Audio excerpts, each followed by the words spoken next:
Hi, I'm Ron, and welcome to PopScicle, where I talk about popular culture, science, and everything in between.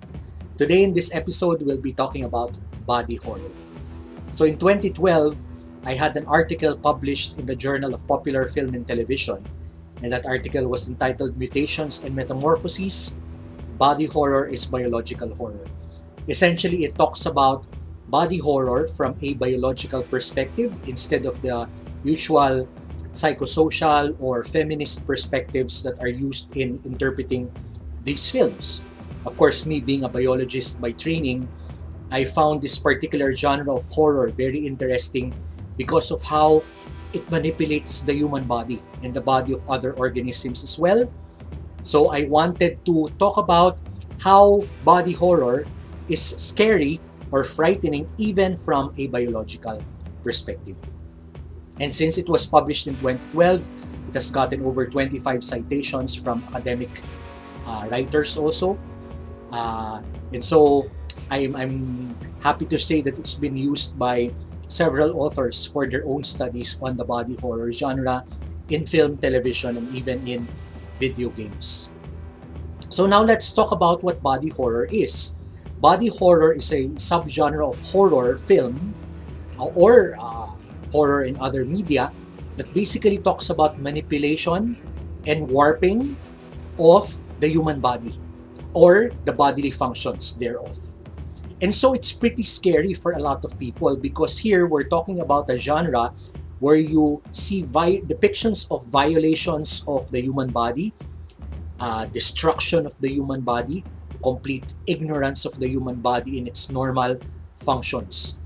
So it's scary from the perspective of not having any control over your own body. We as humans find comfort in the fact that we have control over the things that we do, over the things around us, and especially our own body.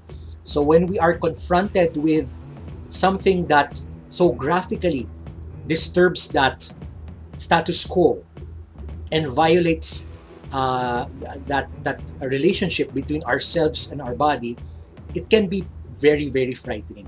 And that's essentially where body horror draws its fear from.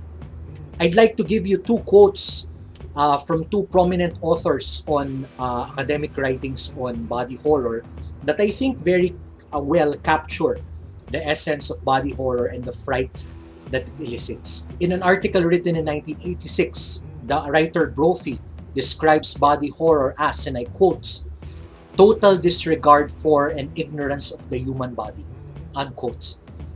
And then in a paper written in 1994, Jerslev writes, and I quote, the monster is the monstrous body, not the monstrous character, unquote, referring to what the monstrous character is in body horror.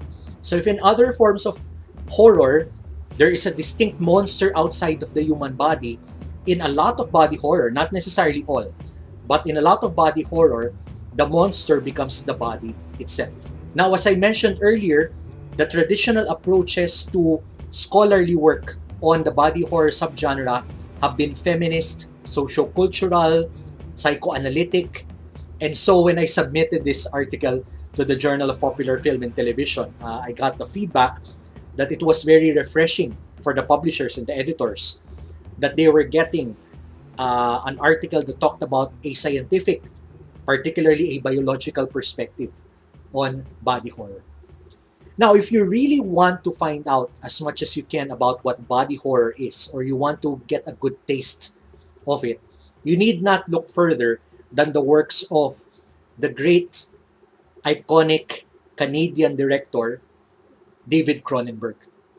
Those of you who are fans of more modern cinema would probably recognize him for several of his films in which he has been working with Robert Pattinson, but David Cronenberg got his start in body horror. And in fact, a lot of film scholars and film fans consider him to be the father of body horror, and for many good reasons. In 1975, he came up with Shivers, which is a very, very interesting body horror film set in one apartment where there's essentially a parasite spreading, a pathogen spreading through sex.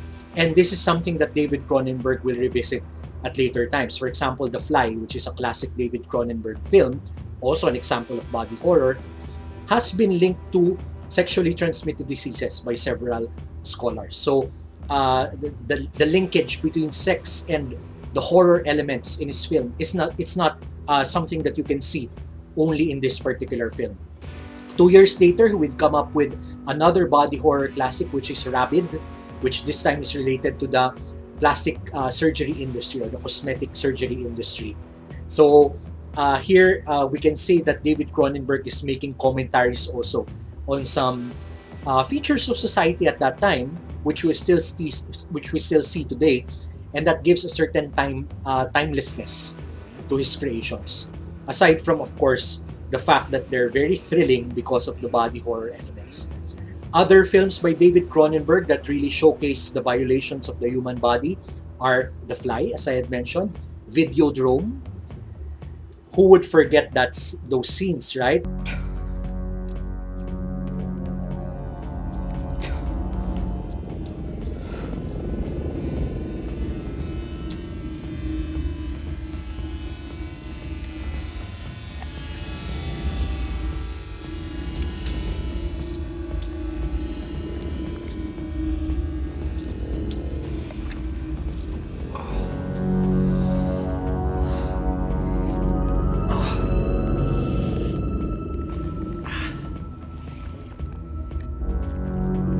Then you also have Scanners, The Brood, which is a classic in horror, and a few others. We can argue that several other films of David Cronenberg also show some level of body horror. For more modern fans, of course, probably the more popular examples in your head would be The Human Centipede, and those that are part of the torture porn genre. Body horror is probably not as popular now as it used to be, given the different sensibilities of film fans now, but you still see a lot of body horror even in different cultures, like in Japanese movies, for example, even in anime. Parasite is something that a lot of anime fans would know. There's a merging of the alien and the human, which results in all sorts of configurations that warp the human body to absurd extents. And then you have Tokyo Gore Police, which is an extreme in body horror. And of course, the works by Junji Ito, who we can rightly say is one of the masters of body horror. And you need only look at Uzumaki or Spiral to be inspired and threatened by the works of body horror by this particular manga author. Now, that's a brief introduction to body horror. What I'm going to do is, across several episodes, I'm going to be talking about several aspects of body horror in film that I discussed in my paper. In this episode, I'm going to start with loathsome hybrids and monstrous offspring. Just a brief overview of it. Essentially, we're saying here that a lot of examples of body horror talk about hybridization, coming together of different forms, different beings, different species. And what I'm arguing is that from a biological perspective, this can be quite frightening also. Think about the xenomorphs. The most frightening elements of the xenomorph comes from the xenomorph itself absorbing genetic material from its host and thus resembling its host in some way, but taking the frightening morphology to a different level. For example, in Alien, in the third Alien installment, the xenomorph gets as a host a dog, and so the resulting xenomorph is a quadrupedal xenomorph, unlike what we've seen in the first two installments. Then you also have, of course, the Fly, which is a hybridization, not through sex, but through an experiment gone awry between a fly and a human, two very, very distantly related animals. One is an insect, one is a mammal. And then, of course, you have The Thing, which is a classic that has been interpreted in several films, but of course, the 1980s film by John Carpenter is the best. And here you have something that copies other organisms, but imperfectly, such that you see signs that it's not the real organism. And in fact, some of the most frightening elements of that film are when you see the transformation. There's one particular scene there where the thing tries to copy dogs, and it's a monstrous scene. But what's important to take note of there is that the real dogs are able to detect that there's something wrong, whereas for the human characters, it was quite difficult for them at first to recognize that there's something wrong with their fellow humans. So you can see here that actually dogs are just one of many, many different animals that can detect that there's something wrong with their fellow animals, or can determine if something in front of them is the same species or not.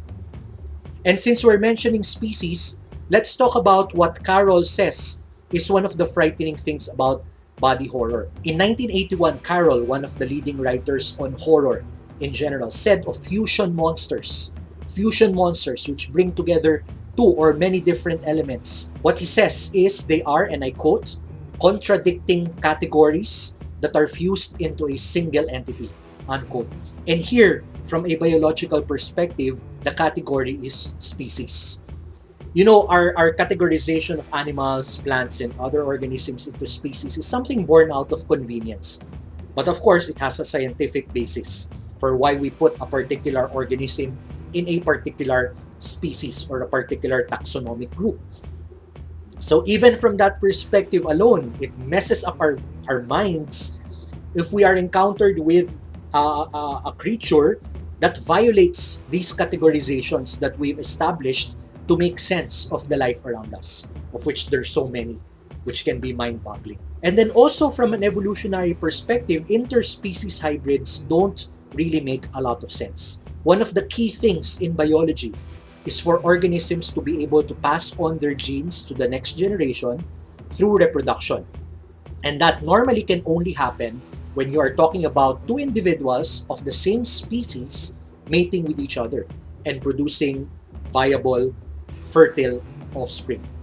From an evolutionary perspective, hybrids, first of all, do not normally occur in the wild very often because there are barriers that prevent two individuals of different species from mating with each other.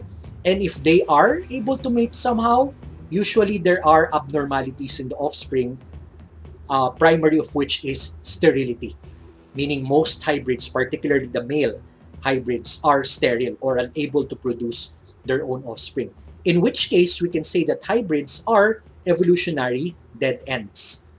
For example, the mule is not a species in itself. It is just a hybrid of two different species, namely the horse and the donkey. And so the mule cannot produce its own offspring normally. And so it is an evolutionary dead end. So of course, The Fly by David Cronenberg is one very good example of this. And you can see the absolute deterioration of the body of the Brundle fly, of Seth Brundle in his fusion with the fly. The astounding makeup effects won an Oscar deservedly for the sequence of events that where you see the falling off of the parts, even as it metamorphoses into a practically useless body, because a fly of that size cannot really fly, and it will not be able to find a mate with which it can produce offspring, although that was somewhat visited as a theme in the sequel to The Fly. And then here you see some images from Tokyo Gore Police, which I had mentioned earlier, which are some of the most absurd, somewhat funny, but at the same time very, very disturbing images of fusions between a human and another animal. For example, here you see a fusion between a woman and a crocodile, and here you see a fusion of a woman and a snail, none of which makes sense, but body horror isn't really supposed to make a lot of sense, and that's the point. That's what makes it frightening and disgusting and revolting in equal measure. So that's the first episode of body horror for PopScicle. Hopefully you enjoyed that, as far as you can use the word enjoyment for such graphic horror. If you like what you saw and you'd like to see more episodes on body horror and other things about popular culture and science, don't forget to subscribe to PopScicle. See you again soon!